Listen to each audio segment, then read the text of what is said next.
Top examiner में आपका स्वागत है। ठीक है, आज आपको हम सेकंड लेसन करवाने जा रहे हैं जिसका नाम था अम्ल, क्षारक और लवण। ठीक है, इसको हम क्या बोलते हैं आपको पता होगा। अम्ल को इंग्लिश में बोलते हैं एसिड्स और क्षारक को क्या बोलते हैं बेस और लवण को क्या बोलते हैं बच्चों साल्ट। तो आज इसके बारे में बता रहे हैं। फर्स्ट लेसन आपका कंप्लीट हो चुका है। फिर भी आपको लगता कोई भी डाउट्स है तो आप कॉमेंट में लिख के भेजें, आपका आंसर मिलेगा। कोई भी समस्या आती है बोर्ड एग्जाम्स के प्रति तो आपका सोल्यूशन आपके पास है। एनसीईआरटी प्लस क्वेश्चन आपको इसलिए करवाया जा रहा है ताकि आपका लेसन आसान हो जाए और आपको एक चीज समझ में आनी चाहिए, यही हमारा लक्ष्य है। देखो इसमें आप देखेंगे हम कोई भी उपचार करते समय किसी भी गुणधर्म का ध्यान रखते हो तो उसमें क्या है तो एसिड और बेस का ही पता चलता है और लवण का। तो एसिड और बेस के बारे में हम इस लेसन के बारे में बताएंगे आपको क्या करवाया जा रहा है। देखो ध्यान से, जैसे कोई भी चीज है साबुन रगड़ते हैं तो साबुन किससे बनती है, कौन सा उसका अंदर एसिड होता है। ठीक है, साल्ट कौन सा होता है, यही तो चीजें होती हैं किसी को बदलाव में दिखाने के लिए।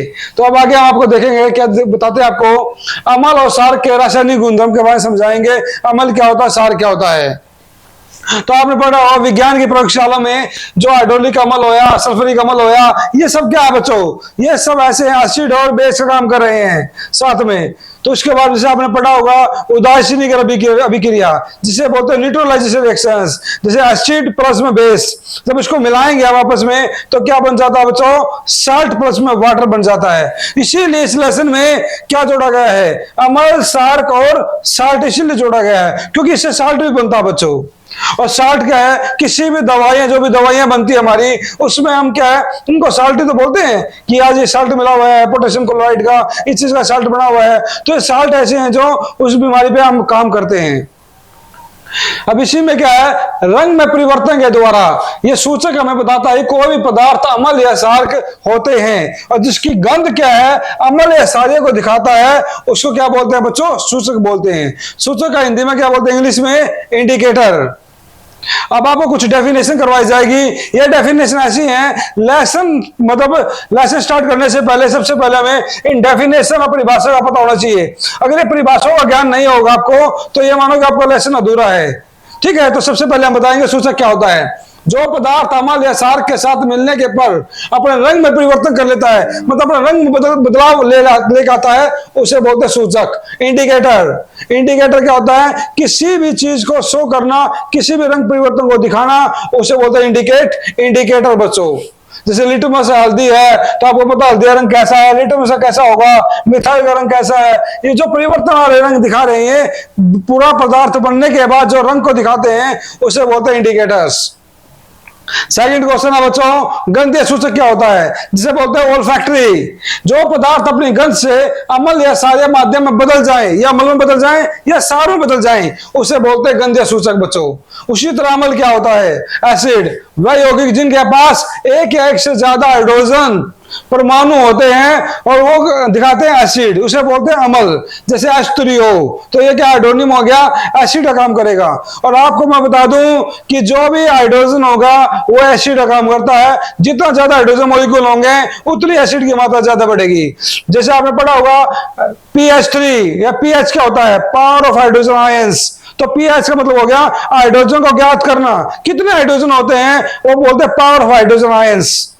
उसी के बाद है कार्बोनिक अम्ल क्या होता है, कार्बोनिक एसिड वह अम्ल जो प्राय पौधों से प्राप्त किया जाता है उसे बोलते हैं कार्बोनिक एसिड्स। सेकंड है अकार्बनिक अम्ल, वह अम्ल जो खनिज से प्राप्त किए जाते हो। खनिज कैसे, आपको पता है पेड़ पौधा से बगता जोड़ों में से जोड़ों के द्वारा जो खनिज प्राप्त किए जाते हैं और रूट्स के द्वारा, उनको हम बोलते हैं इनऑर्गेनिक एसिड्स, कार्बनिक अम्ल। उसके बाद डाइल्यूट एसिड और कंसंट्रेट एसिड्स। आप केमिस्ट्री से पढ़ते हो तो उसमें क्या होता है, डाइल्यूट एसिड और कंसंट्रेट एसिड आता है जिसे बोलते हैं सांद्र अम्ल और तनु अम्ल। तो इसमें भी आपको पता होना चाहिए क्योंकि ये भी इनमें डिफरेंस क्या है। अम्ल का वह सैंपल जिसमें अम्ल की तुलना में जल की मात्रा अधिक हो उसे क्या बोलेंगे बच्चों, तनु अम्ल, डाइल्यूट एसिड। और इसमें क्या है, सांद्र अम्ल में क्या होगा, इसका आउट हो जाएगा। अम्ल का वह सैंपल जिसमें जल की मात्रा कम हो उसे क्या बोलेंगे, सांद्र अम्ल, कंसंट्रेटेड एसिड बच्चों। उसके बाद आगे है अमल व साख धातु के साथ कैसे भी किया करते हैं उसके बारे में बताया जाएगा।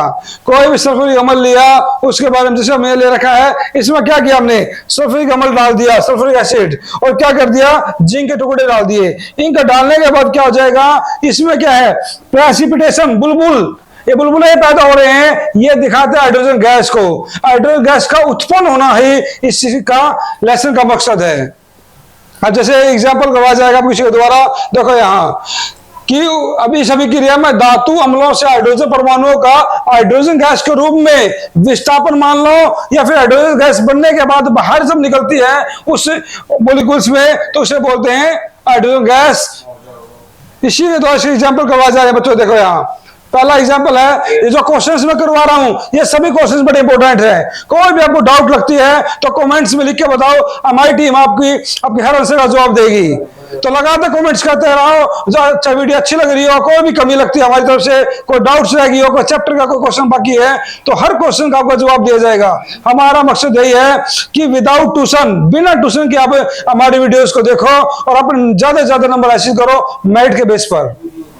इसी के द्वारा पहला क्वेश्चन है, पीतल व तांबे के बर्तन में दही व खट्टे पदार्थ हमें क्यों नहीं रखने चाहिए। बहुत ही अच्छा क्वेश्चन है, हमारे दैनिक जीवन में डेली यूज में इनका पता होना चाहिए हमें। घर पे भी हम डेली करते हैं, तो पीतल तांबे बर्तन में हमें दही व खट्टे पदार्थ कभी नहीं रखने चाहिए बच्चों। क्यों नहीं रखने चाहिए, क्योंकि ये क्रिया करके, पीतल व तांबे के बर्तन में क्रिया करके खाने में, खाना हमारा विषैला हो जाता है, पॉइजन हो जाता है, जहर हो जाता है, और वो जहर को हमारे बॉडी में अंदर जाएगा तो हमारी तबीयत डाउन हो जाएगी, हमारी सेहत खराब हो जाएगी, और हम डॉक्टर के पास जाना होगा, हम मृत्यु भी हो सकती है हमारी। इसीलिए कभी भी ये खट्टे पदार्थ हमें, मतलब पीतल तांबे बर्तन में कभी नहीं रखने चाहिए। बड़ा इंपॉर्टेंट क्वेश्चन है, सारे क्वेश्चन वही करवा रहा हूं जो बोर्ड एग्जाम आएंगे। पूरे ऑल इंडिया में जितने भी स्टेट बोर्ड्स हैं सबके एनसीईआरटी प्लस क्वेश्चन उठा रखे हैं मैंने, बड़े इंपॉर्टेंट क्वेश्चन हैं। अगर ये क्वेश्चन आपने कर लिए सभी, तो मैं गारंटी देता हूं आपकी मेरिट पक्की है। जो बच्चा फेल होने के कगार पे है वो पास हो जाएगा, जो पास होने पे है उसकी मेरिट आ जाएगी। कोई भी कमी लगती है कमेंट्स में लिखो, उसका आंसर आपको मिलेगा। इसी के द्वारा देखो यहाँ, धातु के साथ अम्ल की अभिक्रिया होने पर कौन सी गैस निकलती है। अभी हमने पढ़ा था नाइट्रोजन गैस निकलती है। देखो यहाँ, जब धातु के साथ अम्ल क्रिया करता है तो हाइड्रोजन गैस उत्पन्न होती है। जैसे मैंने पढ़ाया था, सल्फ्यूरिक अम्ल रखा था हमने बीकर में, उसमें हम जिंक डाल दिया, जिंक डालने के बाद उसमें बुलबुले उठे, और बुलबुले उठने का मतलब क्या हो गया, हाइड्रोजन गैस उत्पन्न होना। और जब हाइड्रोजन गैस उत्पन्न होगी वो बाहर निकलेगी तो उसे बोलते हैं विस्थापन। अपनी जगह से गैस का दूसरी जगह पे जाना, उसका मतलब होता है विस्थापन। बड़े इंपॉर्टेंट क्वेश्चन हैं बच्चों, ये बड़े ध्यान से पढ़ने होंगे आपको एक एक चीज। अब अम्ल और साख परस्पर कैसे भी क्रिया करते हैं ये मैं आपको समझाया अभी कि देखो यहाँ, सोडियम हाइड्रोक्साइड, OH क्या होता है, बेस होता है। सोडियम हाइड्रोक्साइड लिया और हाइड्रोक्लोरिक एसिड लिया, ठीक है, इन दोनों की जब रिएक्शन करेंगे तो क्या बन जाएगा बच्चों, ये लवण बन जाएगा, साल्ट बन जाएगा। और साल्ट का फॉर्मूला होता है, आपको पता है सभी को, NaCl, और वाटर बाहर निकल जाएगा। इसी क्रिया को हम बोलते हैं उदासीन अभिक्रिया भी बोलते हैं, जिसे बोलते हैं इंग्लिश में न्यूट्रलाइजेशन रिएक्शन। इसका क्वेश्चन मैंने पहले भी करवाया, दोबारा फिर देखो। ऐसी अभिक्रिया जिसमें अम्ल और साल आपस में क्रिया कर और लवण बना दें और जल को भी उत्पन्न कर दें, उसे बोलते हैं बच्चों उदासीन अभिक्रिया। बड़े इंपॉर्टेंट क्वेश्चन है, कुछ भी नहीं है, सबको आसान है। मुश्किल होता है जब हम पढ़ते नहीं है या हमारे को पढ़ाने वाला अच्छा टीचर नहीं मिलता। आज मैं आपके लिए स्पेशल वीडियो इसलिए बना रहा हूं, साइंस और इंग्लिश की जो भी बनाऊंगा सब आपके अच्छे नंबर आ जाए। इसमें आपको नॉलेज भी गेन करनी है, और जो भी आपके आने वाले दिनों में कॉम्पिटिटिव एग्जाम्स की भी तैयारी करोगे तो एनसीईआरटी प्लस क्वेश्चंस आते हैं। अगर आपको इनकी तैयारी होगी अच्छी तरह तो आपको कोई भी कोचिंग लेने की जरूरत नहीं पड़ेगी बच्चों।